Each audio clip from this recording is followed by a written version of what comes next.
Now our original series, Project Home, and there is some growing concern. Once the shelter in place is lifted, thousands of tenants will be evicted from their homes. Eviction protections put in place during COVID-19 are only good through July 28th.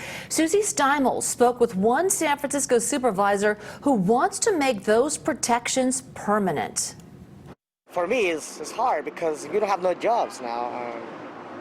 And trying to pay your rent is like, it's crazy. For the past 2 years, Irving Chan was working as a cook at Whitechapel. It's a gin bar in San Francisco's Tenderloin neighborhood.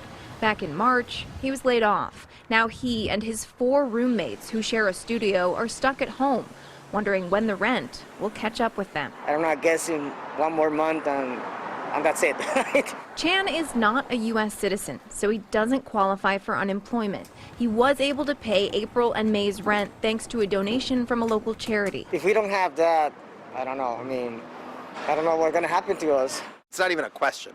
There will be a huge number of evictions in San Francisco if we don't pass permanent protections. San Francisco Supervisor Dean Preston is introducing legislation next week that will make it illegal for landlords to evict people like Irving who might have to stop paying rent due to COVID-19. Current eviction protections only apply through July 28th. Preston worries that once shelter in place is lifted, an avalanche of evictions will be unleashed. The reality here in San Francisco is that we have a lot of folks who are living in rent-controlled units, who are paying less than the market rate, and some unscrupulous landlords are looking for reasons to get them out. The landlords are making money and have been for years, as have I.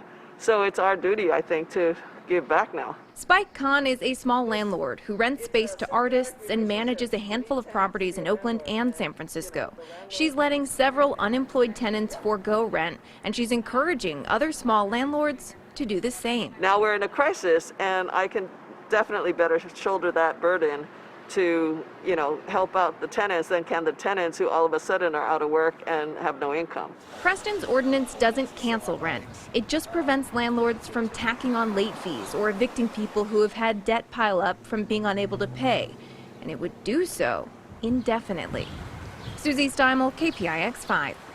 Now, Oakland already has a law like this on the books. Preston's ordinance goes before the Board of Supervisors next Tuesday.